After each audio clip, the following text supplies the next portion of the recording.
सुनो, इस्लाम के सिर्फ दो मकसद हैं, ये सुनते जाओ बात। दो मकसद हैं। नबी अलैहिस्सलाम ने जब दुनिया को कहा मैं एक अल्लाह और उसके रसूल की दावत देने आया हूँ, तो दुनिया को यह बताया था कि तौहीद में से मिलावट खत्म करनी है।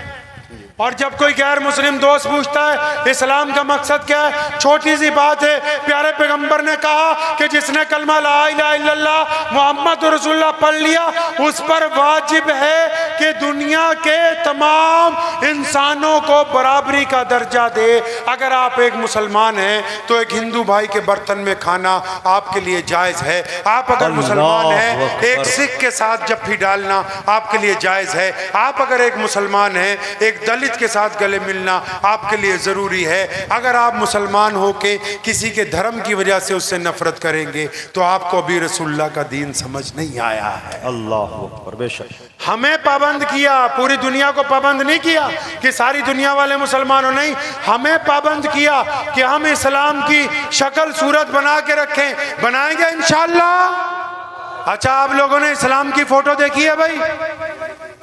अरे इस्लाम की फोटो देखी है आपने? बोलो नहीं देखी ना भाई, बोले देखी है। लेकिन आप आपके पास मोबाइल है ना? अरे मोबाइल है नहीं माशाल्लाह। आपके मोबाइल में जो कैमरा लगा हुआ है उससे एक प्यारी सी अपनी फोटो खींच लो और उसको ध्यान से देखो जी। वो फोटो इस्लाम की है। किसके लिए?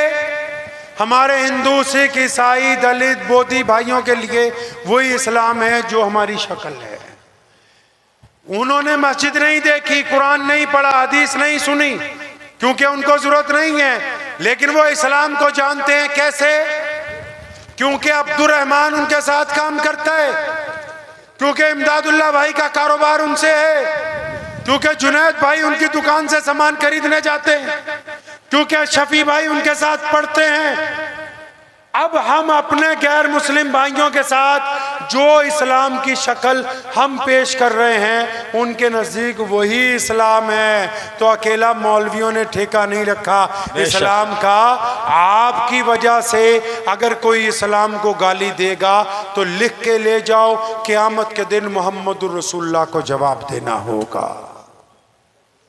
समझ रहे हो बात? नहीं, आज से अच्छा वतीरा करेंगे सबके साथ, नहीं करेंगे इंशाअल्लाह। माँ बाप का एहतराम करेंगे ना इंशाअल्लाह, बीवी का एहतराम करेंगे इंशाअल्लाह, बच्चों से प्यार करेंगे इंशाअल्लाह। सब लोग बोलते हैं अल्लाह सारी दुनिया का भला हो जाए। अल्लाह के बंदे, जो तुम्हारी दुनिया है वो कौन है? सारी दुनिया का भला करने चले हो। तुम्हारी दुनिया कौन सी है? आपकी दुनिया, हमारी दुनिया, हमारे अम्मी अब्बू। आप नमाज पढ़ते हो, और वो नमाज पढ़ते हो ना भाई जी। अपने अब्बू से कभी गले मिले हो? फिर क्यों नमाज पढ़ते हो? अपनी माँ के पैर दबाए हैं, फिर क्यों नमाज पढ़ते हो? अपनी बीवी से मजाक किया, फिर कैसे नमाज पढ़ते हो? अपने बच्चों से दोस्ती की, फिर कैसे नमाज पढ़ते हो? अपने पड़ोसी के भाई बने हो, फिर कैसे नमाज पढ़ते हो? अरे किसी भूखे के मुंह में लुकमा डाला नहीं, फिर कैसे नमाज पढ़ते हो? किसी जख्मी के मलहम लगाई नहीं, फिर कैसे नमाज पढ़ते हो? किसी भटके हुए को रास्ता दिखाया नहीं, दिखाया, फिर कैसे नमाज पढ़ते हो? अल्लाह के बंदे, कभी मौलवियों से पूछो तो सही नमाज पढ़नी क्यों है।